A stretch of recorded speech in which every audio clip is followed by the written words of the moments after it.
If you are thinking about a trip to Walt Disney World, but you're not quite sure how many days you think is best to spend, keep watching because I'll be going through a bunch of different scenarios. I'm Christina.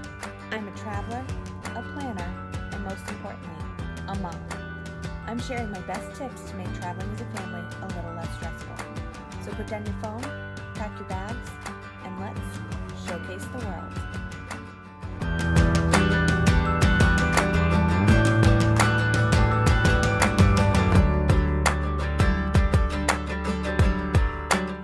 Hello, busy breakers. My name is Christina, and I am the owner of Showcase the World Travel, a modern travel agency dedicated to helping families take a break from the busy. And one of the most common types of travel we plan are Walt Disney World trips. And when you think Disney World, I'm sure you think busy. And what we're trying to do is help you slow down and actually enjoy your vacation, your family vacation with your family, right? And not worry about the planning and making sure everyone's happy, and let us handle all of the details so that you can just enjoy. One of the best ways to take a break from the busy is to add some of that time into your trip. So how many days do you really need at Walt Disney World? Whether you're planning your first visit or you're returning after many adventures, understanding how to allocate your time can make all of the difference. Before we jump in, don't forget to like, subscribe, and click the notification bell for more family travel inspiration and Disney tips. And stay tuned to the end where I'll be sharing how to get our free guide, 5 Easy Steps to a Disney Vacation Without Overwhelm. First, let's acknowledge the elephant in the room.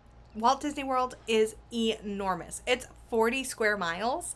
It has 4 expansive theme parks, each offering its own set of attractions and experiences. If you're new to Walt Disney World, you might not recognize that there are 4 theme parks, 2 water parks, 30 resorts, and so much more. It's impossible to cover everything in just one visit. I know, because I go 3 times a year and try to do something new every single day and still haven't done it all. There's always something new to explore. So if you're planning for your first time, for those of you making your Disney debut, I recommend at least 5 or 6 park days. This doesn't include your arrival and departure days. A week-long stay is ideal, giving you ample time to savor the parks and enjoy your resort without feeling rushed. Embracing a slower pace can really enrich your experience. I'm a big advocate for the afternoon break, whether it's a nap, a dip in the pool, or a quiet moment away from the crowds. These breaks are crucial, especially if you're just traveling with young kids or just want to escape the midday heat and the height of the crowds. So let's get into some detailed recommendations and break down how you might want to consider planning your days. For younger families, you want to consider shorter morning and evening park visits with a restful break in between. This schedule reduces overstimulation and keeps meltdowns at bay. So for longer stays, you can spread out your park visits with entire days dedicated to relaxing at your resort or exploring other attractions like Disney Springs. More days means less rush each day. So a lot of people will talk about, do rope drop to fireworks, right? And then take a whole day off. I don't love that way of doing things because you're in the park all day. You're going to get burnt out. I like to do less time in the park and do parks across multiple days. So my pool time or rest time might be an afternoon or a morning versus a whole day. To maximize your visit, here's a fun fact.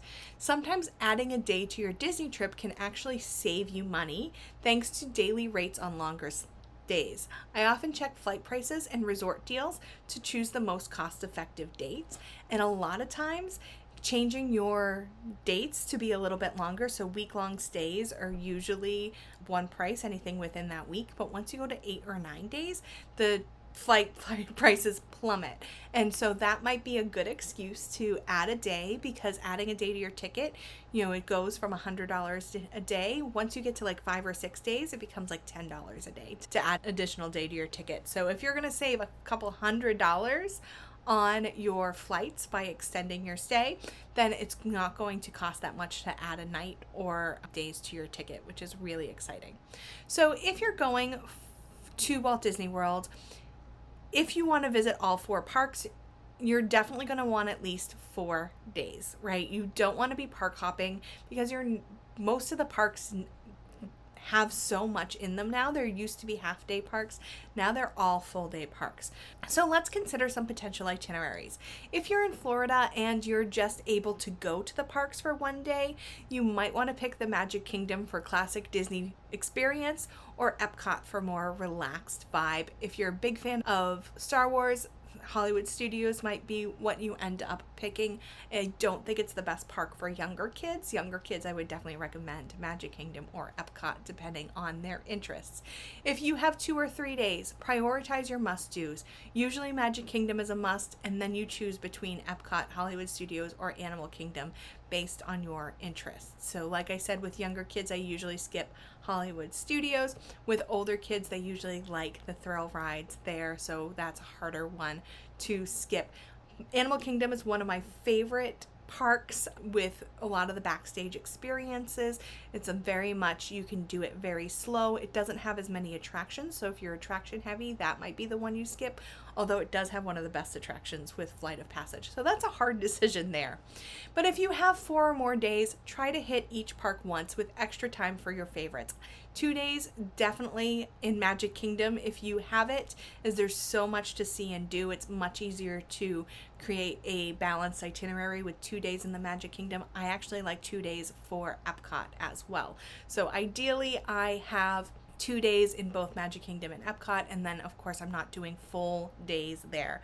So I do a day and a half at Epcot, a day and a half at Magic Kingdom, so I have a break day with those 2 half days together. Planning a Disney vacation can be overwhelming, especially for first timers or those looking to create a truly memorable experience without the stress. This is where working with a travel advisor can be invaluable. Advisors like myself have the expertise to tailor your itinerary to your family's interests and needs, ensuring you get the most out of every moment at Walt Disney World. So let's go back to the original question. How many days do you need at Walt Disney World? Well, you're not going to be able to do it all. So how many days can you take off, right? How many days can you fit into your schedule? I think that, 7 days, a full week is probably the most requested that I get and is the easiest to build an itinerary around. Shorter than that, it's very difficult to get everything in at a relaxed pace, or a lot of the highlights in at a relaxed pace. Although if you've been multiple times and you know what you're going back for, that's an easier decision than when you're going for a first trip, especially if you think it's going to be an only trip, right? So I would definitely say you want at least 6 park days, which would make your arrival and departure days, a 7-night trip. So that's what I would recommend for a first timer visit. If you're going with younger children, you're not going to all 4 theme parks, we can definitely take that down a little bit. So I'm talking about toddlers, where you're probably going to spend 2 days in Magic Kingdom, maybe 1 in Epcot and 1 in Animal Kingdom, then that could be done in a 5-night stay. But if you want to get all of the highlights and not kill yourself trying to do it, I think 6 park days is going to be ideal for you. And then if you want to add some relaxation time or backstage tours, you might have to let some of the highlights go or add a day there.